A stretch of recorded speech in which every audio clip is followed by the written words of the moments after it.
Start करते हैं अपने उत्तर प्रदेश की क्लास को, जहां हम लोग पढ़ेंगे उत्तर प्रदेश स्पेशल के बारे में, जिसमें उत्तर प्रदेश के सारे, चाहे उसका इतिहास हो, भूगोल या उत्तर प्रदेश स्पेशल नृत्य, मेला, सभी चीज़ों को हम लोग इस उत्तर प्रदेश की क्लास में पूरी तरह से कंप्लीट कर लेंगे। सबसे पहले देखते हैं कि उत्तर प्रदेश के जिला जो चारों तरफ से सीमा बनाते हैं। उत्तर प्रदेश के उत्तराखंड से सीमा साझा करने वाले जिला जो है, कुल 7 जिले हैं, जिसमें आपका है सहारनपुर, मुजफ्फरनगर, बिजनौर, मुरादाबाद, रामपुर, बरेली और पीलीभीत। यहाँ तक आप देखेंगे कि यहाँ तक के जिला जो है उत्तराखंड से सीमा साझा करते हैं। नेपाल से सीमा साझा करने वाले जो पीलीभीत का, यहाँ से अगर ये एरिया देखा जाए पीलीभीत का, यहाँ के बाद से जो है आपका ये नेपाल का क्षेत्र आ जाता है। तो पीलीभीत, लखीमपुर, बहराइच, श्रावस्ती, बलरामपुर, सिद्धार्थनगर, महाराजगंज, ठीक है, यहाँ तक महाराजगंज तक का जो जिला है, यहाँ भी लगभग आपका पीलीभीत, लखीमपुर, बहराइच, श्रावस्ती, बलरामपुर, सिद्धार्थनगर और महाराजगंज 7 जिला जो है नेपाल से भी क्या करता है, अपना सीमा साझा करता है। बाकी का जो क्षेत्र है, अगर आप पूरब की दिशा में आए तो कुशीनगर, देवरिया, बलिया, गाजीपुर, चंदौली और सोनभद्र, ये जो है जिला जो आपका बिहार के साथ सीमा साझा करते हैं। वहीं आपका झारखंड से सीमा साझा करने वाला उत्तर प्रदेश का एकमात्र जिला है सोनभद्र, ठीक है। सोनभद्र केवल एकमात्र जिला है जो क्या करता है, झारखंड के साथ सीमा साझा करता है। मध्य प्रदेश से सीमा साझा करने वाला, छत्तीसगढ़ से भी सीमा साझा करने वाला एक राज्य है, केवल वो सोनभद्र है। बाकी मध्य प्रदेश से सीमा साझा करने वाला जो आपका सोनभद्र, मिर्जापुर, प्रयागराज, चित्रकूट, बांदा, महोबा, ललितपुर, झांसी, जालौन, इटावा और आगरा का भी कुछ भाग है जो क्या करता है, आपका सीमा साझा करता है। देखा जाए जो फेमस ज़िले हैं, जैसे कि आपका बनारस हो गया, प्रयागराज, लखनऊ के आसपास जो ज़िले हैं, जो इसके साथ कौन कौन से ज़िले सीमा साझा करते हैं। तो बात अगर वाराणसी किया जाए तो वाराणसी के साथ सीमा साझा करने वाले जो ज़िला है, सबसे पहले आपका गाजीपुर, चंदौली, आजमगढ़, जौनपुर, भदोही, सोनभद्र और मिर्ज़ापुर, ठीक है। इतना ज़िला जो है आपका क्या करेगा, वाराणसी के साथ सीमा साझा करता है। बाकी अगर लखनऊ को देखा जाए तो लखनऊ से सीमा साझा करने वाला बाराबंकी, रायबरेली, उन्नाव, हरदोई, सीतापुर और बहराइच। बात अगर अयोध्या की जाए, अयोध्या जो कि अब फैजाबाद जो था अब अयोध्या हो गया है।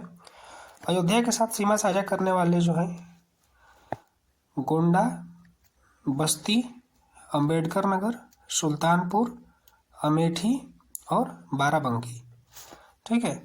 ये 3 जिले जो हैं, इसके आसपास आपका प्रयागराज भी है, क्योंकि प्रयागराज में अभी क्या हुआ था, महाकुंभ लगा हुआ था, तो यहाँ से भी प्रश्न बनने की संभावनाएं ज़्यादा हैं।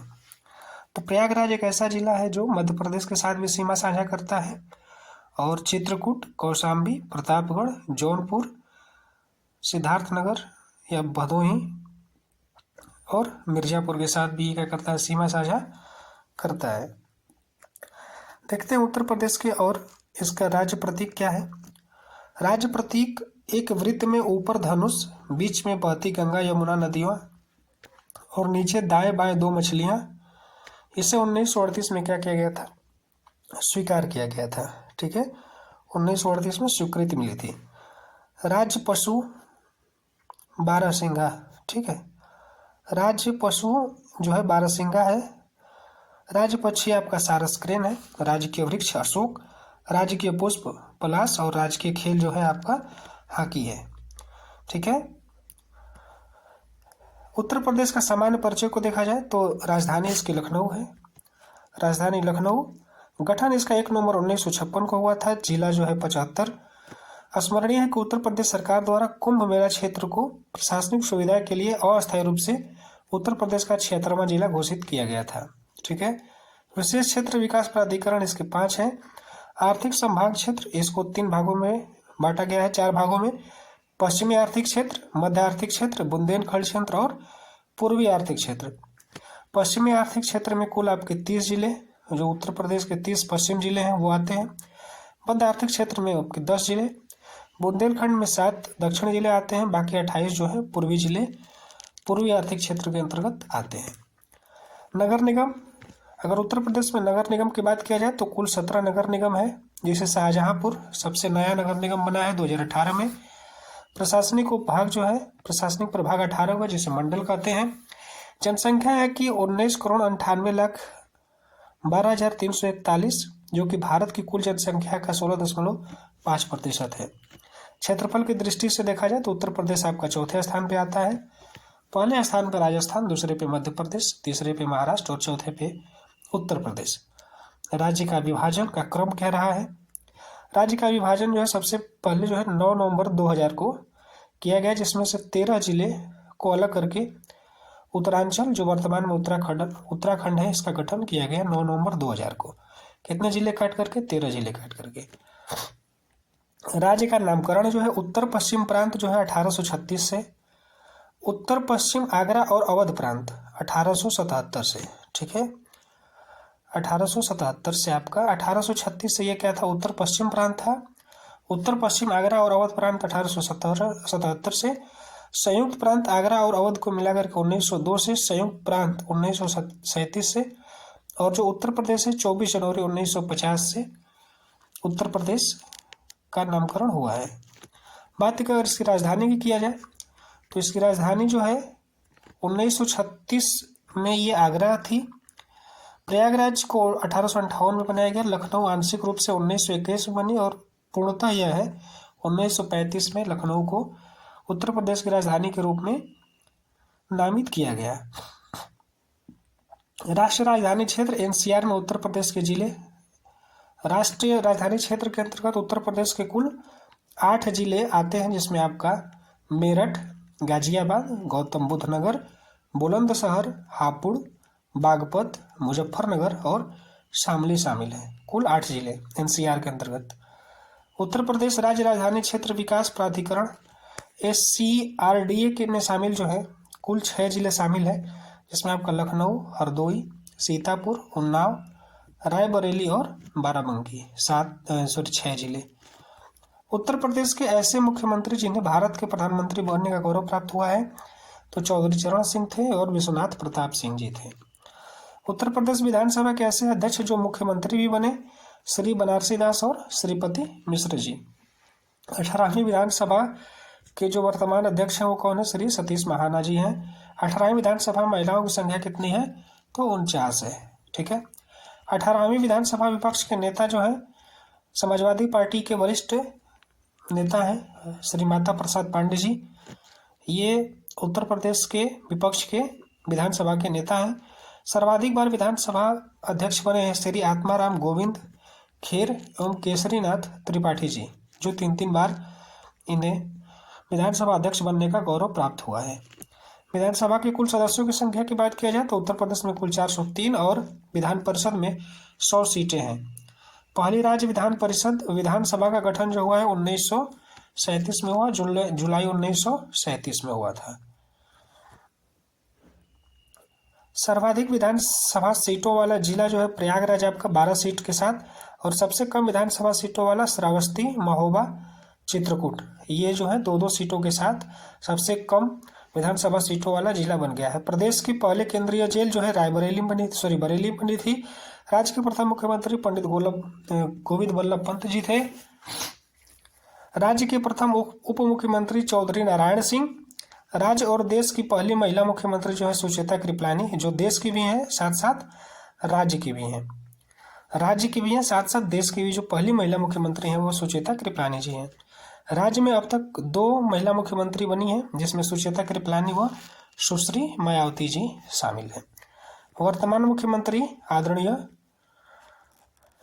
योगी आदित्यनाथ जी हैं, जो स्वतंत्रता के बाद कार्यकाल के रूप में 32वें और व्यक्ति के रूप में 21वें मुख्यमंत्री उत्तर प्रदेश के हैं।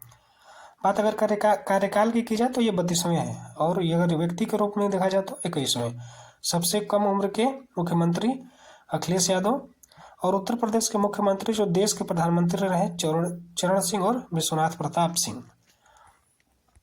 वर्तमान मुख्य न्यायाधीश इलाहाबाद हाईकोर्ट के जो है अरुण भंसाली जी हैं।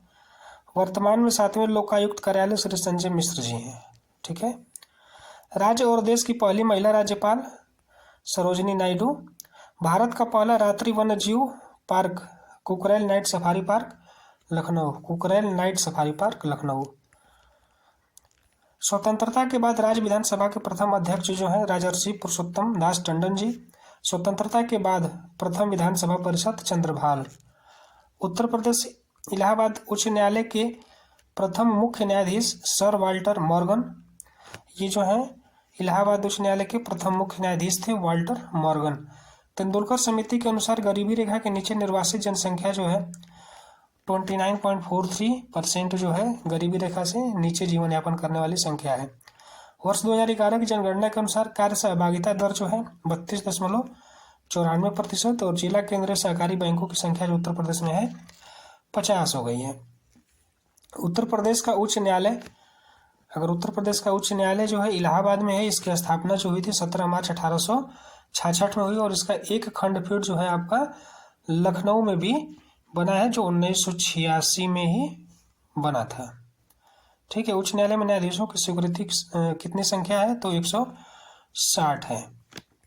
बढ़ते हैं हम लोग अगले टॉपिक की तरफ। देखा जाए तो उत्तर प्रदेश का इतिहास क्या रहा है। उत्तर प्रदेश का इतिहास को देखा जाए, उत्तर प्रदेश का इतिहास राष्ट्रीय एकीकरण एवं शांतिपूर्ण सह अस्तित्व का इतिहास है। यहाँ प्राचीन काल से विभिन्न धर्मों एवं संप्रदायों के लोग का दूसरे के साथ सौहार्दपूर्ण पद्धति से निवास करते थे। पुरातन काल में गंगा के मैदान में स्थित उत्तर प्रदेश का क्षेत्र मध्य देश कहा जाता था। ठीक है, मध्य देश कहा जाता था।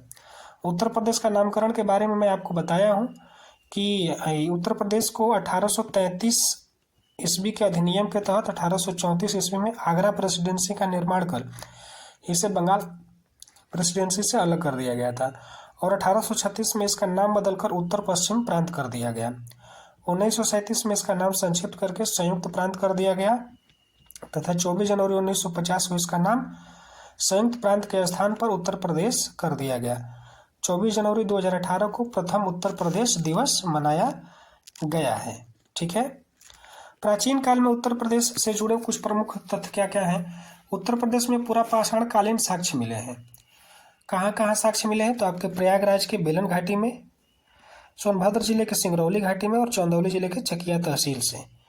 बेलन घाटी के पुरातात्विक स्थलों की खोज व उत्खनन करता इलाहाबाद विश्वविद्यालय के प्रोफेसर जी.आर. शर्मा के निर्देशन में हुआ था, जो इलाहाबाद के क्या थे, इलाहाबाद विश्वविद्यालय के उत्खनन करता थे। बेलन घाटी लोहदा नाला क्षेत्र में अस्थि निर्मित मात्र देवी की प्रतिमा मिली है। पूरा पाषाणकालीन सभ्यता के प्राय सभी उपकरण क्वार्ट्ज पत्थरों से निर्मित है। मध्य पाषाण काल में अगर देखा जाए तो मिर्जापुर सोनभद्र के मुरहाना पहाड़, भईखोर लिखैया से, दक्षिण प्रयागराज से तथा प्रतापगढ़ के सराय नाहर से, मदाहा से गर्त चूल्हे का साक्ष्य, दमदमा से हड्डी व सिंह उपकरण व आभूषण गर्त चूल्हे तथा 41 सावधान के साक्ष्य मिले हैं। नवपाषाण काल में देखा जाए तो नवपाषाण काल में साक्ष्य जहाँ से मिले वो प्रयागराज के बेलन घाटी में स्थित कोल्डिहवा, महदाहा, पंचोह से, और मिर्जापुर सोनभद्र से और प्रतापगढ़ से। ताम्रपाषाण काल में प्रदेश में इस काल की सभ्यता में साक्ष्य मेरठ व सहारनपुर के पुरास्थलों से मिले हैं। मिर्जापुर, सोनभद्र, प्रयागराज एवं प्रतापगढ़ से उत्खनन में नवपाषाण काल के औजार एवं हथियार मिले हैं। नवपाषाण काल के औजार और हथियार कहाँ मिले हैं तो मिर्जापुर, सोनभद्र और प्रयागराज एवं प्रतापगढ़ के उत्खनन से। ठीक है। आगे देखा जाए तो इसमें हड़प्पा कालीन स्थिति क्या थी, हड़प्पा कालीन से क्या क्या प्राप्त हुआ है तो हड़प्पा उत्तर प्रदेश में प्रमुख हड़प्पा सभ्यता से संबंधित स्थल, मेरठ आपका आलमगीरपुर जो कपास उत्पादन के साक्ष्य के लिए प्रसिद्ध था, सहारनपुर, हुलास, बागपत, सनौली, मुजफ्फरनगर, मांडी गांव। उत्तर प्रदेश में वैदिक सभ्यता का विस्तार मुख्यतः उत्तर वैदिक काल में हुआ। उत्तर प्रदेश में वैदिक सभ्यता का विस्तार जो है मुख्यतः वैदिक काल में हुआ। इस काल में प्रयोग में लाए गए मृदभांडों में केवल लाल मृदभांड के साक्ष्य पूरे प्रदेश में मिलते हैं। सतपथ ब्राह्मण में कौशल का उल्लेख मिलता है। महाजनपद काल से संबंधित प्रमुख स्थल कौन कौन से हैं? अगर देखा जाए तो 16 महाजनपदों में से उत्तर प्रदेश में कुल 8 महाजनपद ऐसे हैं जो उत्तर प्रदेश से मिलते हैं, जिनका विवरण निम्न प्रकार से है। पंचाल को देखा जाए तो पंचाल की राजधानी जो अहि क्षेत्र थी, और यह जो आपका बरेली, बदायूं, फर्रुखाबाद के आसपास का क्षेत्र जो वो क्या था, पंचाल का क्षेत्र था, जिसकी राजधानी क्या थी, अहि क्षेत्र थी। कुरु की राजधानी जो है इंद्रप्रस्थ जो दिल्ली वाला क्षेत्र है, जिसमें मेरठ, दिल्ली, थानेश्वर के आसपास का क्षेत्र। वत्स का कौशाम्बी इलाहाबाद के आसपास का क्षेत्र। सुरसेन मथुरा के आसपास का क्षेत्र। कौशल का साकेत अयोध्या, श्रावस्ती यानी अवध के आसपास का क्षेत्र। मल्ल का जो है कुशीनगर, जिसमें कुशीनगर और देवरिया का क्षेत्र आ जाता है। काशी वाराणसी के आसपास का क्षेत्र। और चेदी सुक्तिमती जो कि बांदा का क्षेत्र है। यहाँ से प्रश्न बनने की संभावनाएं ज़्यादा हैं, अतः इसे आप लोग अच्छे से देख लीजिएगा। पंचाल का अहि क्षेत्र, कुरु इंद्रप्रस्थ, वत्स का कौशाम्बी, सुरसेन का मथुरा, कौशल का साकेत, मल्ल का कुशीनगर, काशी वाराणसी, चेदी का सुक्तिमती। अब देखा जाए तो उत्तर प्रदेश में जैन तीर्थ स्थल कहाँ कहाँ पाए गए? अयोध्या में जो प्रथम तीर्थकार ऋषभनाथ, द्वितीय तीर्थकार अजीतनाथ और चतुर्थ तीर्थकार अभिनंदन एवं पंचम तीर्थकार सुमतिनाथ का जन्म स्थल है। तो यहाँ पे 4 लोगों का जन्म स्थल मिलता है, जिसमें तीसरे को छोड़ दिया जाए तो पहले, दूसरे, चौथे और 5वें। पहले तीर्थकार ऋषभनाथ, द्वितीय अजीतनाथ, तृतीय है नहीं, चतुर्थ अभिनंदन और 5वां जो है सुमति है। ठीक है, इनका जन्म स्थान कहाँ पे है? अयोध्या में देखने को मिला है। वाराणसी में देखा जाए तो 7वें तीर्थकार सुपार्श्वनाथ और 23वें तीर्थकार पार्श्वनाथ का जन्म स्थल है। सुपार्श्वनाथ और पार्श्वनाथ का जो जन्म स्थल है वो कहाँ पे है आपका? वाराणसी में है। तो श्रावस्ती में अगर देखा जाए तो तृतीय तीर्थकार संभवनाथ, ठीक है, तृतीय तीर्थंकर जो है संभवनाथ, जो प्रसिद्ध सोमनाथ मंदिर से संबंधित स्थल जो है श्रावस्ती में, इनका क्या है? जन्म स्थल है। ठीक है, तो अगर स्टार्टिंग से देखा जाए तो ऋषभनाथ के बाद अजीतनाथ के बाद जो तृतीय हुए वो कौन हो गए? संभवनाथ, जिनका संभवनाथ का जो जन्म है वो कहाँ पे है? श्रावस्ती में है। ठीक है, और चतुर्थ अभिनंदन हो गए और 5वां आपके सुमतनाथ हो गए। पभोज से कौशाम्बी से 6ठे तीर्थंकर पदम प्रभु से संबंध स्थल है। पभोसा जो है कौशाम्बी में है, 6ठे तीर्थंकर पदम प्रभु से संबंध स्थल है। काम्पिल्य फर्रुखाबाद विमलानाथ का जन्म स्थल है। विमलनाथ का जो है काम्पिल्य फर्रुखाबाद जो है वहाँ पे विमलनाथ का जन्म स्थल है। काकंडी में 9वें तीर्थकार सुविधानाथ का निवास स्थल। महोबा गोखर पर्वत पर चट्टानों को काटकर बनाई गई 24 तीर्थंकरों की प्रतिमाओं के लिए प्रसिद्ध है। महोबा यहाँ पे गोखर पर्वत पे चट्टानों को काट करके 24 तीर्थंकरों की क्या बनाई गई है? प्रसिद्ध मूर्ति बनाई गई है। देवगढ़ में प्राचीन जैन मूर्तियों एवं शिल्प कला हेतु विख्यात है। देवगढ़ जो है जैन मूर्तियों के लिए क्या है? विख्यात है देवगढ़। महावीर ने पावापुरी में महानिर्वाण प्राप्त किया था। महावीर जो है कहाँ पे अपना महापरिनिर्वाण प्राप्त किए थे? तो ये पावापुरी में था। ठीक है, अब देखते हैं बौद्ध धर्म। बौद्ध धर्म क्या है? बौद्ध धर्म के प्रवर्तक गौतम बुद्ध के पिता सुदर्शन एक छोटे गणराज्य कपिलवस्तु के निर्वाचित राजा एवं गणतांत्रिक शाक्यों के प्रधान थे। कपिलवस्तु वर्तमान उत्तर प्रदेश के सिद्धार्थनगर जिले में अवस्थित है। जो कपिलवस्तु है वर्तमान उत्तर प्रदेश के सिद्धार्थनगर जिले में अवस्थित है। पहला उपदेश सारनाथ में दिए थे। सारनाथ के ऋषिपत्तनम या मृगदाव में दिया था। इसे धर्मचक्र प्रवर्तन कहा गया। ठीक है, इसे धर्मचक्र प्रवर्तन कहा गया। बुद्ध ने अपने जीवन का सर्वाधिक उपदेश कौशल देश की राजधानी श्रावस्ती में दिए हैं। सर्वाधिक उपदेश जो है कौशल देश की राजधानी श्रावस्ती में दिए हैं। बुद्ध का महानिर्वाण जो है 80 वर्ष की अवस्था में कुशीनगर, जो वर्तमान में कुशीनगर में 483 ईसा पूर्व हुआ था। गौतम बुद्ध का अधिकांश सन्यासी जीवन उत्तर प्रदेश में ही व्यतीत होने के कारण इसे बौद्ध धर्म का पालना कहा जाता है। बुद्ध काल में उत्तर प्रदेश के 7 मुख्य गणराज्य थे, जो कि कपिलवस्तु के शाक्य।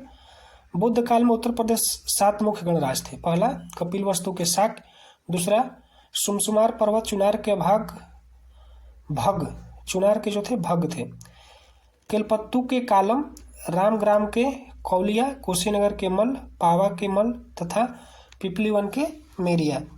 उत्तर प्रदेश में स्थित बौद्ध धर्म प्रमुख बौद्ध स्थापत्य क्या क्या है?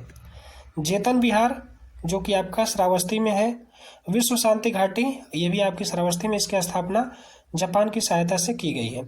चौखंडी स्तूप सारनाथ में, धर्मराजिका स्तूप सारनाथ में, ठीक है। धमेक स्तूप, ये भी क्या है आपका धम्मचक्र स्तूप है, ये भी आपका सारनाथ में ही देखने को मिलता है। रानाभर स्तूप जो है कुशीनगर में, ठीक है। उत्तर प्रदेश में मौर्य काल से संबंधित प्रमुख स्थल कौन कौन से हैं? औरौरा का शिलालेख, ठीक है। औरौरा जो मिर्जापुर में है का लघु शिलालेख। टोपरा, खिज्जाबाद सहारनपुर का स्तंभ लेख है, खिज्जाबाद सहारनपुर का स्तंभ लेख। सोगौरा कांस्य अभिलेख, मेरठ का स्तंभ लेख, कौशाम्बी का स्तंभ लेख या सारनाथ का लघु स्तंभ लेख। टोपरा एवं 8 स्तंभ लेख को फिरोज शाह तुगलक द्वारा, ठीक है। कौशाम्बी का स्तंभ लेख या सारनाथ का लघु स्तंभ लेख। टोपरा एवं 8 स्तंभ लेख को फिरोज तुगलक द्वारा दिल्ली में तथा कौशाम्बी स्तंभ लेख को अकबर द्वारा प्रयाग किले में स्थापित कराया गया है। उसके बाद सारनाथ स्तंभ लेख के शीर्ष पर बने सिंहों की आकृति को ही भारत सरकार ने अपना राजकीय चिन्ह बनाया है, ठीक है। टोपरा और 8 स्तंभ लेख को जो दिल्ली में स्थापना कराया वो कौन है? तो फिरोज शाह तुगलक है। बाकी कौशाम्बी का स्तंभ लेख जो है अकबर द्वारा प्रयाग के किले में स्थापित कराया गया है। मौर्योत्तर काल को देखा जाए तो अयोध्या का प्राचीन नाम आयाजस था। अयोध्या का जो प्राचीन नाम था वो क्या था? आयाजसा था। अयोध्या शिलालेख का संबंध पुष्यमित्र शुंग से था। ये इंपॉर्टेंट है कि अयोध्या शिलालेख का संबंध किससे है? तो ये पुष्यमित्र शुंग से था। कुषाणों की पहली राजधानी पेशावर, जबकि दूसरी या पूर्वी राजधानी जो थी मथुरा उत्तर प्रदेश थी, ठीक है। किसकी? कुषाणों की। कुषाणों की जो पहली राजधानी है वो पेशावर है, जबकि दूसरी या पूर्वी राजधानी आपकी मथुरा उत्तर प्रदेश थी, ठीक है, कुषाणों की।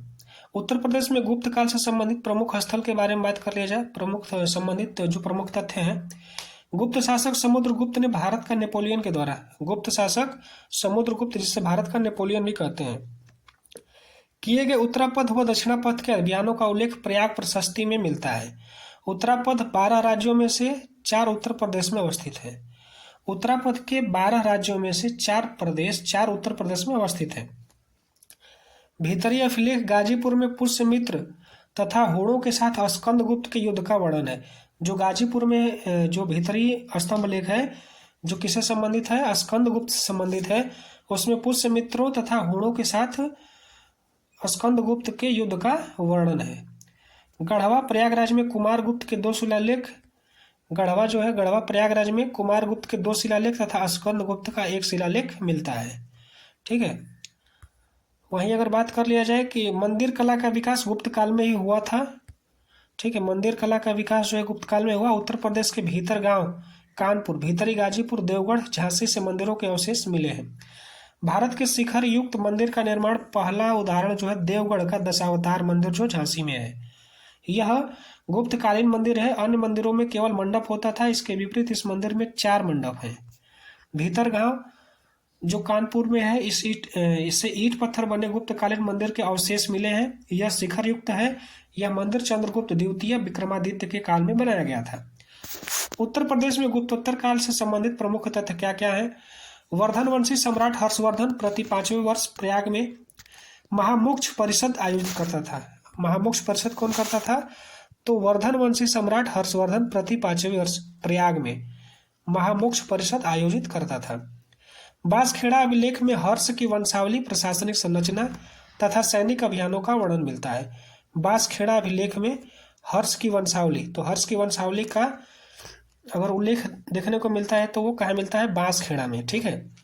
प्रशासनिक संरचना तथा सैनिक अभियानों का वर्णन मिलता है बांसखेड़ा अभिलेख में। बात अगर कन्नौज की है, कन्नौज को, कन्नौज जो है प्राचीन काल में कन्नौज कान्य कुब्ज के नाम से प्रसिद्ध था। ठीक है, कान्य कुब्ज के नाम से ये प्राचीन काल में प्रसिद्ध था। वहीं अगर पुष्यभूति शासक हर्षवर्धन के काल में देखा जाए तो कन्नौज का नाम जो है महोदय श्री अथवा महोदय नगर भी कहलाता था। विष्णु धर्मोत्तर पुराण में कन्नौज को महोदय बताया गया है। विष्णु धर्मोत्तर पुराण में कन्नौज को महोदय बताया गया है।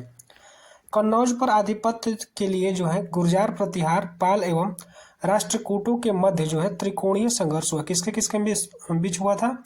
गुर्जर, प्रतिहार, पाल एवं राष्ट्रकूटों के मध्य। सर्वाधिक समय तक कन्नौज पर प्रतिहारों ने शासन किया।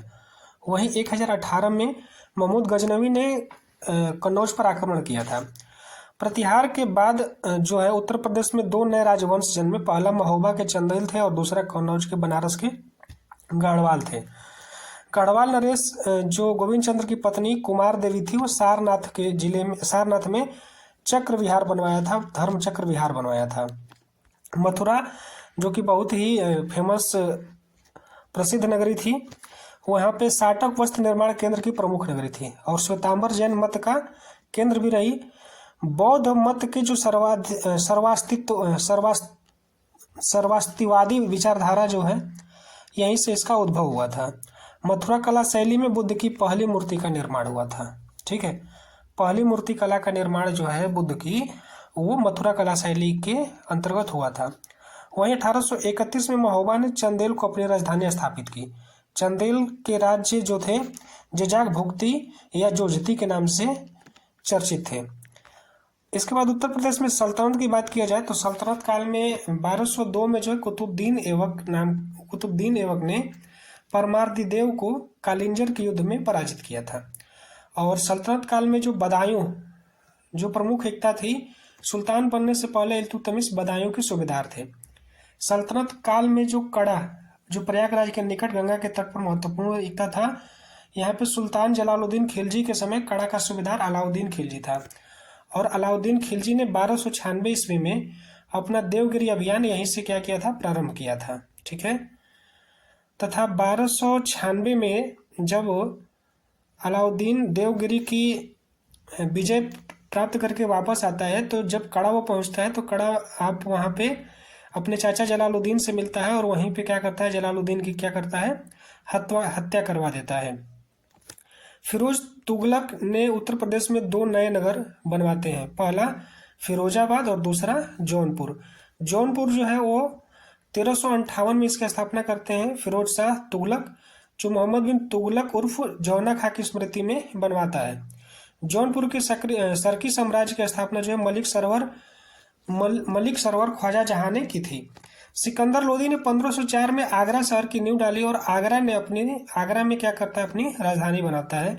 सिकंदर लोदी 1504 में आगरा पर क्या करता है?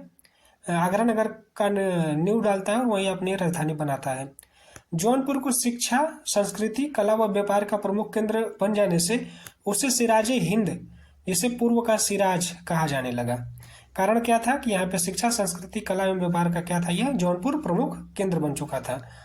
मुगल काल में आगरा शिक्षा का प्रमुख केंद्र थी। शिक्षा का जो प्रमुख केंद्र था वो आगरा था। आगरा के समीपवर्ती क्षेत्रों में मुगल काल में नील की खेती की जाती थी। उत्तर प्रदेश में मुगल काल से संबंधित प्रमुख तथ्य को देखा जाए तो बाबर ने आगरा में ही अपनी राजधानी बनाया था। बाबर जो है आगरा को ही क्या किया था? अपनी राजधानी बनाया था। बाबर ने संभल एवं अयोध्या में मस्जिद का निर्माण कराया। प्रयाग को इलाहाबाद नाम अकबर ने दिया था। प्रयाग को इलाहाबाद नाम किसने दिया? तो अकबर ने दिया। अकबर ने ही इलाहाबाद के किले का निर्माण भी कराया था। अकबर फतेहपुर सीकरी के शेख सलीम चिश्ती के कारण पवित्र भूमि मानता था। सलीम मतलब इसका जो पुत्र जहांगीर का जन्म फतेहपुर सीकरी में शेख सलीम के खानकाह में हुआ था। ठीक है, 1573 से 1588 तक फतेहपुर सीकरी को मुगल साम्राज्य की राजधानी होने का गौरव भी प्राप्त है। 1573 से लेकर के 1588 तक फतेहपुर सीकरी को मुगल साम्राज्य की राजधानी का भी गौरव प्राप्त है। वहीं अकबर के जो 9 रत्न थे उसमें से 2 उत्तर प्रदेश के थे, बीरबल और दूसरा टोडरमल। अकबर के नवरत्नों में शामिल बीरबल कालपी से संबंध थे। यहाँ से बीरबल का रंगमहल तथा मुगल कालीन टकसाल का अवशेष प्राप्त हुए हैं। 1659 में औरंगजेब के शाह शुजा के मध्य 1659 में औरंगजेब और शाह शुजा के मध्य खंजवा का युद्ध होता है। यह खंजवा उत्तर प्रदेश के फतेहपुर में स्थित है। खंजवा, ठीक है। खंजवा का युद्ध किसके बीच होता है? औरंगजेब और शाह शुजा के बीच में। फतेहपुर सीकरी के स्थापत्य के उदाहरण शेख सलीम चिश्ती का मकबरा, बुलंद दरवाजा, जामा मस्जिद, जोधा भाई का महल, दीवाने खास, बीरबल का महल, मरियम का महल, पंचमहल आदि है। आगरा के बारे में थोड़ा सा जान लेते हैं कि यमुना नदी के तट पर स्थित आगरा नगर की स्थापना 1504 में सिकंदर लोदी ने की थी। आगरा के किले का निर्माण अकबर ने कराया था। आगरा के किले का निर्माण अकबर ने कराया था। यहीं पर जहांगीर ने किले से एक तट से मैंने किले से यमुना नदी के दूसरे तट तक एक सोने की जंजीर लगवाई थी, जिसे न्याय की जंजीर कहा जाता है, जहांगीर का। आगरा में ही स्थित महमूद मुसम्मन बुर्ज से हरम की औरतें पशु युद्ध देखती थीं। आगरा में ही नूरजहां ने अपने पिता एतामुद्दौला का मकबरा बनवाया था। नूरजहां ने अपने पिता एतामुद्दौला का मकबरा आगरा में बनवाया था। जो सफेद संगमरमर से बने इस मकबरे में अलंकरण के लिए पित्रादुरा शैली का प्रयोग किया गया है। ठीक है, पित्रादुरा शैली का प्रयोग किया गया है। अपनी पत्नी मुमताज महल की याद में शाहजहां ने आगरा में क्या किया था? ताजमहल का निर्माण कराया था। शाहजहां ने आगरा फतेहपुर सीकरी की जगह दिल्ली को राजधानी बनाया। ठीक है, फतेहपुर सीकरी की जगह दिल्ली को अपना राजधानी बनाता है। अवध के नवाब को देखा जाए तो शहादत खां उपाधि, जिसे बुरहानुल मुल्क ने अवध राज्य की स्थापना की। ठीक है, शहादत खां बुरहान उल मुल्क जो था अवध की क्या किया था? स्थापना किया था। और इसके जो नवाब हैं, इनका नवाबों का क्रम भी पूछ देता है कभी कभी हमारे एग्जाम में। तो शहादत खान जो 1732 से 1739 ईस्वी तक रहे, सफदरजंग जो 1739 से 1753 ईस्वी तक रहे, शुजाउद्दौला जो 1753 से 1775 ईस्वी तक रहे। शुजाउद्दौला के समय ही बक्सर का जो 1764 का युद्ध हुआ था, बक्सर का युद्ध, शुजाउद्दौला भी थे, उसमें शामिल थे। उसके बाद आसफउद्दौला, वजीर अली जो मात्र 4 माह शासन किए 1797 से 1798 तक, शहादत अली खां 1798 से 1815, गाजीउद्दीन हैदर 1815 से 1827। इन्हें वर्ष 1819 में ब्रिटिश सरकार द्वारा राजा की उपाधि दी गई। गाजीउद्दीन हैदर को क्या किया गया? 1819 में ब्रिटिश सरकार द्वारा राजा की उपाधि दी गई। नसीरुद्दीन हैदर 1827 से 1837 ईस्वी, मोहम्मद अली शाह 1837 से 1842 ईस्वी, अमजद अली शाह 1842 से 1847 और वाजिद अली शाह 1847 से 1856। तो अंतिम जो नवाब थे अवध के वो वाजिद अली शाह थे और पहले जो थे शहादत खान थे। सफदरजंग को 1748 में मुगल साम्राज्य का वजीर बना दिया गया था। सफदरजंग को 1748 में मुगल साम्राज्य का वजीर बना दिया गया था। सफदरजंग के बाद शुजाउद्दौला नवाब बने। उन्होंने 1764 में बक्सर की लड़ाई में अंग्रेजों के विरुद्ध मीर कासिम का क्या किया थे? समर्थन किया था 1764 में बक्सर की लड़ाई में। इलाहाबाद की द्वितीय संधि अंग्रेज एवं नवाब शुजाउद्दौला के मध्य हुई थी। इनका मकबरा गुलाबबाड़ी अयोध्या में स्थित है। शुजाउद्दौला का जो मकबरा है वो कहाँ पे है? अयोध्या के गुलाबबाड़ी में है। ठीक है, नवाब आसफउद्दौला ने वर्ष 1775 में अपनी राजधानी फैजाबाद जो वर्तमान में अयोध्या से लखनऊ स्थानांतरित की गई। ठीक है, नवाब आसफउद्दौला ने वर्ष 1775 में अपनी राजधानी फैजाबाद से लखनऊ स्थानांतरित की। 1775 में उन्होंने अंग्रेजों से फैजाबाद की संधि करके अंग्रेजों को बनारस सौंप दिया। ठीक है, 1775 में अंग्रेजों से फैजाबाद की संधि करके अंग्रेजों को बनारस क्या करते हैं? सौंप देते हैं। नवाब आसफउद्दौला ने 1784 में मुहर्रम मनाने के लिए लखनऊ में इमामबाड़ा बनवाया। तो इमामबाड़ा कौन बनवाता है? नवाब आसफउद्दौला। ठीक है, आसफउद्दौला 1784 में मुहर्रम मनाने के लिए क्या करते हैं? ये इमामबाड़ा बनाते हैं। इस इमामबाड़ा में स्तंभ का प्रयोग नहीं किया गया है। ठीक है, इस इमामबाड़ा में स्तंभों का प्रयोग नहीं किया गया है। नवाब आसफउद्दौला के बाद वर्ष 1797 में वजीर अली नवाब बने। इनका शासनकाल केवल 4 महीने का रहा। अंग्रेजों ने इन्हें चुनार किले में कैद कर दिया था। 1798 में सादत अली खां अवध का नवाब बना। उन्होंने 1802 ईस्वी में लॉर्ड वेलेस्ली के सहायक संधि की। ठीक है, सादत अली खां जो सहायक संधि करने वाले नवाब थे। अवध का अंतिम नवाब वाजिद अली शाह थे। ये गायक, संगीतकार, नर्तक और संरक्षक तथा वास्तुकला में रुचिवान थे। 7 फरवरी 1856 को लॉर्ड डलहौजी ने अवध पर कुशासन का आरोप लगाकर ब्रिटिश साम्राज्य में मिला लेता है। 7 फरवरी को 1856 में ये जो लॉर्ड डलहौजी है अवध पर क्या करता है, कुशासन का आरोप लगाता है और ये इसको ब्रिटिश साम्राज्य में मिला लेता है। 1707 में अंग्रेजों की मृत्यु से 1757 प्लासी के युद्ध तक वर्तमान उत्तर प्रदेश में 5 स्वतंत्र राज्य स्थापित हो चुके थे। मेरठ तथा बरेली में उत्तर में नाजिब खान नामक पठान नेता का राज्य था। दोआब क्षेत्र में रुहेलों के अंतर्गत रुहेलखंड राज्य स्थापित था। फर्रुखाबाद के बंगस पठानों के अंतर्गत मध्य दोआब का राज्य स्थापित था। अवध पूर्व एवं पूर्व उत्तर प्रदेश जिलों पर अवध के नवाब का शासन था। बुंदेलखंड क्षेत्र में मराठा का आधिपत्य था। बुंदेलखंड क्षेत्र में मराठों का आधिपत्य था। उत्तर प्रदेश में 1857 का विद्रोह से संबंधित प्रमुख तथ्य को देखा जाए तो क्या क्या था। सबसे पहले 1857 की क्रांति, भारत का प्रथम स्वाधीनता संग्राम की शुरुआत मेरठ से हुई, जहां मंगल पांडे उत्तर प्रदेश के बलिया के निवासी थे। 1857 के इस विद्रोह में सर्वाधिक प्रभावित क्षेत्र अवध और बुंदेलखंड था। 1857 ईस्वी के इस विद्रोह में शीघ्र ही अलीगढ़, बरेली, लखनऊ, कानपुर, इलाहाबाद आदि को स्वतंत्र करने के बाद विद्रोही सैनिक एवं जमींदार ने वहां अपनी सरकार स्थापित कर ली थी। 1857 के विद्रोह का विस्तार इटावा, मैनपुरी, एटा, मथुरा, शाहजहांपुर, बदायूं, आजमगढ़, सीतापुर, लखीमपुर खीरी, बाराबंकी, बनारस, फैजाबाद, फतेहपुर, हाथरस आदि छोटे छोटे नगर एवं कस्बों तक भी हो गया था। अवध की बेगम हजरत महल ने लखनऊ में विद्रोह का नेतृत्व किया। ठीक है, अवध की जो बेगम है हजरत महल ने लखनऊ में विद्रोह का नेतृत्व किया। बेगम ने अपने अल्प वयस्क पुत्र बिरजिस कादिर को अवध का नवाब बना दिया था। बिरजिस कादिर को क्या क्या था, अवध का नवाब बना दिया था। देखा जाए तो स्थान और उसके नेतृत्वकर्ता जो कि बहुत ही इंपॉर्टेंट है हमारी परीक्षा की दृष्टि से। लखनऊ में बेगम हजरत महल ने नेतृत्व किया। कानपुर में नाना साहब जो मुख्य संचालक तात्या टोपे थे। बरेलू में खान बहादुर खान बरेली के। झांसी की रानी लक्ष्मीबाई। फैजाबाद में मौलवी अहमदुल्ला। इलाहाबाद में मौलवी लियाकत अली। कालपी में तात्या टोपे। मथुरा से देवी सिंह। मेरठ से कदम सिंह और बागपत से शाह महल।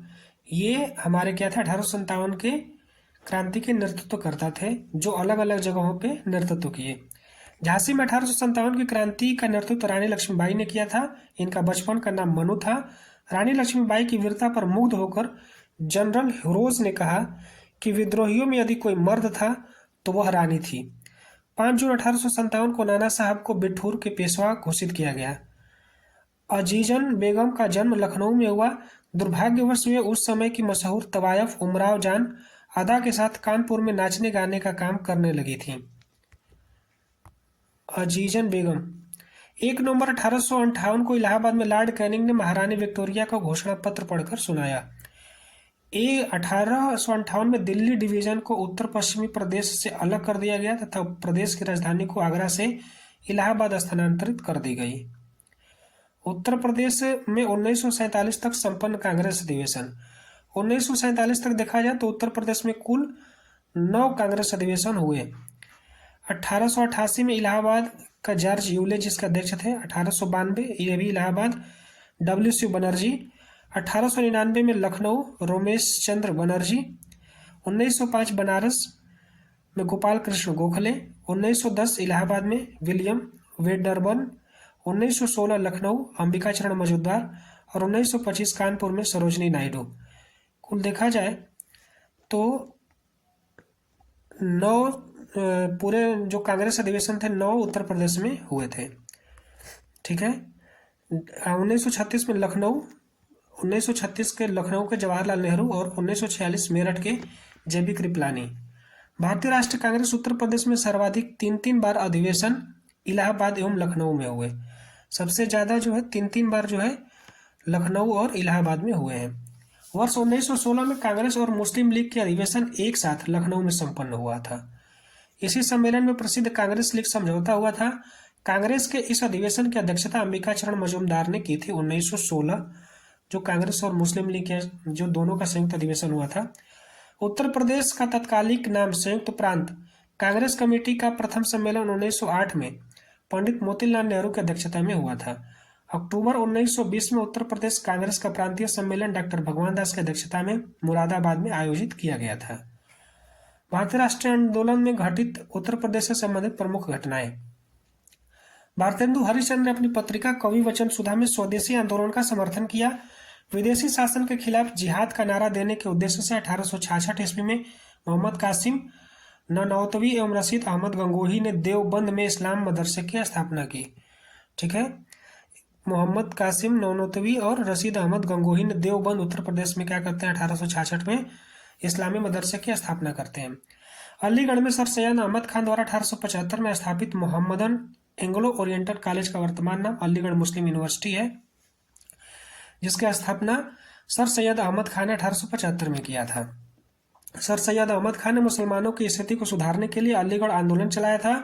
1919 के रोलैक्ट एक्ट को सरकार द्वारा वापस न लेने पर 1920 में इलाहाबाद में एक सर्वदलीय सम्मेलन हुआ, जिसमें स्कूल, कॉलेज और अदालतों के बहिष्कार के कार्यक्रम की घोषणा हुई। इस प्रकार प्रथम बार असहयोग आंदोलन तथा खिलाफत आंदोलन की नींव भी इलाहाबाद में रखी गई थी।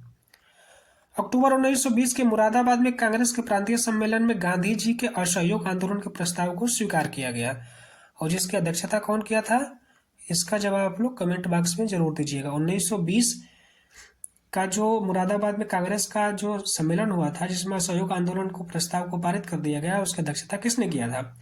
जून 1920 में इलाहाबाद में महात्मा गांधी की अध्यक्षता में खिलाफत कमेटी की बैठक में खिलाफत आंदोलन के प्रस्ताव को पारित किया गया। असहयोग आंदोलन के दौरान बनारस में राष्ट्र शिक्षा के विकास हेतु राष्ट्र रत्न शिव प्रसाद गुप्त द्वारा काशी विद्यापीठ की स्थापना की गई। चौरी चौरा कांड गोरखपुर में चौरी चौरा नामक पर 4 फरवरी 1922 को यह घटना घटी थी। 4 फरवरी 1922 को यह घटना घटी थी। इस क्रोध भीड़ ने 22 पुलिसकर्मियों को थाने में जिंदा जला दिया था। इस घटना के कारण गांधी जी ने 12 फरवरी 1922 को असहयोग आंदोलन को स्थगित कर दिया। 12 फरवरी को 4 फरवरी को घटना होती है, 12 फरवरी को असहयोग आंदोलन वापस हो जाता है। 1923 में चित्तरंजन दास एवं मोतीलाल नेहरू ने मिलकर इलाहाबाद में स्वराज पार्टी की स्थापना की।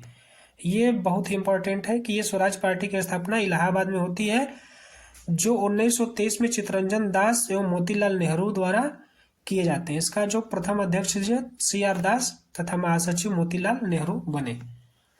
सितंबर 1924 में कानपुर के पत्रकार सत्यभक्त ने भारतीय कम्युनिस्ट पार्टी की स्थापना की। भारतीय कम्युनिस्ट पार्टी की स्थापना 1924 में होती है। जो सत्यभक्त, एक जो कानपुर के पत्रकार सत्यभक्त हैं, भारतीय कम्युनिस्ट पार्टी की स्थापना की। इस दल का पहला सम्मेलन पेरियार की अध्यक्षता में कानपुर में हुआ। पेरियार की अध्यक्षता में कानपुर में हुआ। मदारी पासी ने 1921 में एका आंदोलन चलाया।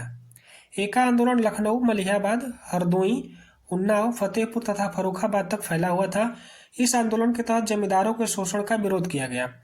मदारी पासी 1921 में एक एका आंदोलन चलाते हैं, और यह जो है एका आंदोलन जो लखनऊ, मलिहाबाद, हरदोई, उन्नाव, फतेहपुर और फर्रुखाबाद तक फैला था। इसका जो कारण था, इस आंदोलन के तहत जमींदारों का शोषण का विरोध किया गया। ठीक है, शोषण का विरोध किया गया। काकोरी कांड भारतीय स्वतंत्रता संग्राम के इतिहास की एक अहम घटना है। काकोरी कांड जो है स्वतंत्रता संग्राम इतिहास की एक अहम घटना। यह घटना 9 अगस्त 1925 को लखनऊ के पास काकोरी रेलवे स्टेशन पर घटी थी। इस घटना में हिंदुस्तान रिपब्लिकन एसोसिएशन के क्रांतिकारी ने ब्रिटिश सरकार के खजाने को लूट लिया था। इस घटना को काकोरी ट्रेन एक्शन के नाम से भी जाना जाता है। 9 अगस्त 1925 को हुई घटना। काकोरी कांड में क्रांतिकारियों की पैरवी करने के लिए गठित वकीलों की पैनल समिति के चेयरमैन मोतीलाल नेहरू थे। इस कांड में क्रांतिकारियों की तरफ से मुकदमा चंद्रभानु गुप्ता ने लड़ा था। यह मुकदमा द्वितीय लाहौर षड्यंत्र केस के नाम से भी जाना जाता है। ठीक है। काकोरी कांड में क्रांतिकारियों की पैरवी करने के लिए गठित वकीलों की पैनल के चेयरमैन मोतीलाल नेहरू थे और इस कांड के क्रांतिकारियों की तरफ से मुकदमा चंद्रभानु गुप्ता ने लड़ा था। देखते हैं कि जो काकोरी कांड में शामिल क्रांतिकारियों को फांसी दी गई उन्हें कहाँ कहाँ दिया गया, ये भी बहुत इंपॉर्टेंट है, हमारे एग्जाम में पूछ लेता है। पंडित राम प्रसाद बिस्मिल गोरखपुर जेल में, अशफाकुल्ला खां फैजाबाद जेल में, ठाकुर रोशन सिंह प्रयागराज इलाहाबाद प्रयागराज में और राजेंद्र लहड़ी गोंडा में। ठीक है। तो पंडित राम प्रसाद बिस्मिल जो थे गोरखपुर के जेल में इनको फांसी दी गई, अशफाकुल्ला खां को फैजाबाद के जेल में दी गई, ठाकुर रोशन सिंह को प्रयागराज के नैनी में और राजेंद्र लहड़ी को कहाँ दिया गया, गोंडा में। आगे बढ़ते हैं। नवंबर 1928 में पंडित जवाहरलाल नेहरू के नेतृत्व में लखनऊ में साइमन कमीशन का बहिष्कार किया गया। नवंबर 1928 में किसकी अध्यक्षता में, जवाहरलाल नेहरू के नेतृत्व में। ठीक है। लखनऊ में साइमन कमीशन का बहिष्कार किया गया। 1931 में जवाहरलाल नेहरू ने इलाहाबाद में करबंदी आंदोलन प्रारंभ किया था। करबंदी आंदोलन। कुछ अन्य महत्वपूर्ण तथ्यों को देखा जाए तो 1918 में गौरी शंकर मिश्र, इंद्र नारायण द्विवेदी तथा मदन मोहन मालवीय ने उत्तर प्रदेश किसान सभा की स्थापना की थी। 1918 में गौरी शंकर मिश्र, इंद्र नारायण द्विवेदी और मदन मोहन मालवीय ने उत्तर प्रदेश किसान सभा की स्थापना की थी। ठीक है। बाबा रामचंद्र ने 17 अक्टूबर 1920 को प्रतापगढ़ में अवध किसान, बाबा रामचंद्र जो थे 17 अक्टूबर 1920 को अवध किसान सभा का गठन किया। ऑल इंडिया किसान सभा का गठन 11 अप्रैल 1936 को कांग्रेस लखनऊ अधिवेशन में हुआ था। ठीक है। 11 अप्रैल 1936 को ऑल इंडिया किसान सभा का गठन, स्वामी सहजानंद सरस्वती इसके प्रथम अध्यक्ष थे। तो जो तीन महत्वपूर्ण जो किसान सभा है, इसमें पहले 1918 में गौरी शंकर मिश्र, इंद्र नारायण द्विवेदी और मालवीय जी मिलकर के उत्तर प्रदेश किसान सभा की स्थापना की। वहीं दूसरी 17 अक्टूबर 1920 को, ठीक है, प्रतापगढ़ में अवध किसान सभा का गठन रामचंद्र जी ने किया था और ऑल इंडिया किसान सभा का गठन 11 अप्रैल 1936 को कांग्रेस के लखनऊ अधिवेशन में हुआ। यहाँ के स्वामी सहजानंद सरस्वती प्रथम अध्यक्ष बने। 1924 में चंद्रशेखर आजाद के द्वारा कानपुर में हिंदुस्तान रिपब्लिकन एसोसिएशन की स्थापना की गई। इस संगठन में सचिंद्र नाथ सन्याल, योगेश चंद्र चटर्जी, राम प्रसाद बिस्मिल, राजेंद्र लहड़ी इत्यादि क्रांतिकारी शामिल थे। 1924 में चंद्रशेखर आजाद जी के द्वारा एचआरए की क्या होती है, स्थापना होती है। 1937 में चुनाव में संयुक्त प्रांत में कुल 164 सामान्य सीटों में कांग्रेस को सर्वाधिक 134 सीटें मिली। ठीक है। 1937 का जब चुनाव होता है तो उसमें 164 सीटों में कांग्रेस को 134 सीटें प्राप्त होती हैं। एचआरए की जो स्थापना वो कानपुर में हुई थी 1924 में। गोविंद वल्लभ पंत संयुक्त प्रांत में 1937 में गठित कांग्रेस सरकार के प्रधानमंत्री थे। गोविंद वल्लभ पंत संयुक्त प्रांत में 1937 में गठित कांग्रेस सरकार के प्रधानमंत्री थे। इस सरकार ने अक्टूबर 1939 में एक विस्तृत अधिनियम द्वारा कुटीर उद्योग की स्थापना के साथ काश्तकारों की समस्याओं के समाधान का प्रयास किया था। भारत छोड़ो आंदोलन 1942 के दौरान बलिया में चित्तू पांडे ने समानांतर सरकार का गठन किया था। 1942 के आंदोलन में गिरफ्तारी के बाद जवाहरलाल नेहरू को गोरखपुर के जेल में रखा गया था। 15 अगस्त 1947 को स्वतंत्र भारत के संयुक्त प्रांत में प्रथम कांग्रेसी सरकार का गठन पंडित गोविंद वल्लभ पंत के नेतृत्व में हुआ। उत्तर प्रदेश में सामाजिक धार्मिक सुधार के बारे में देख लिया जाए तो 1861 में शिव दयाल साहब द्वारा आगरा में राधा स्वामी सत्संग की स्थापना की गई। थियोसॉफिकल सोसाइटी की एनी बेसेंट ने 1898 में बनारस के सेंट्रल हिंदू कॉलेज का स्थापना किया था। ठीक है। 1861 में शिव दयाल साहब द्वारा आगरा में राधा स्वामी सत्संग की स्थापना की गई और वहीं थियोसॉफिकल सोसाइटी एनी बेसेंट ने 1898 में बनारस में सेंट्रल हिंदू कॉलेज स्थापना की, जिसका मदन मोहन मालवीय जी ने 1916 में बीएचयू में बदल दिया। ठीक है। सर सैयद अहमद खान ने मुस्लिम समाज में सुधार हेतु अलीगढ़ आंदोलन चलाया। उन्होंने 1875 में अलीगढ़ में मोहम्मद एंग्लो ओरिएंटल कॉलेज, जो बाद में अलीगढ़ मुस्लिम यूनिवर्सिटी बना, साइंटिफिक सोसाइटी स्थापित की। मोहम्मद कासिम नौनतवी द्वारा रशीद अहमद गंगोही ने 1867 में सहारनपुर में शुद्ध इस्लामी शिक्षा का केंद्र के रूप में देववर्ष स्कूल की स्थापना की थी। मौलाना शिबली नुमानी ने 1894 में नवदाह उल मुल्क की स्थापना की। प्राकृतिक आपदा के समय समाज सेवा करना तथा शिक्षा को प्रोत्साहन देने हेतु 1914 में हृदयनाथ कुंजरू ने इलाहाबाद में सेवा समिति की स्थापना की थी। सेवा समिति की स्थापना 1914 में हृदयनाथ कुंजरू ने इलाहाबाद में किया था। बढ़ते हैं आगे। उत्तर प्रदेश का भूगोल, ये था अब तक का हमारा उत्तर प्रदेश का इतिहास, जिसमें हम लोगों ने देखा नवपाषाण काल, पाषाण काल से लेकर के राष्ट्रीय आंदोलन तक में उत्तर प्रदेश के क्या क्या महत्वपूर्ण तथ्य थे जिसके बारे में हम लोगों ने उत्तर प्रदेश से संबंधित देखा। अब देखते हैं उत्तर प्रदेश के भूगोल के बारे में।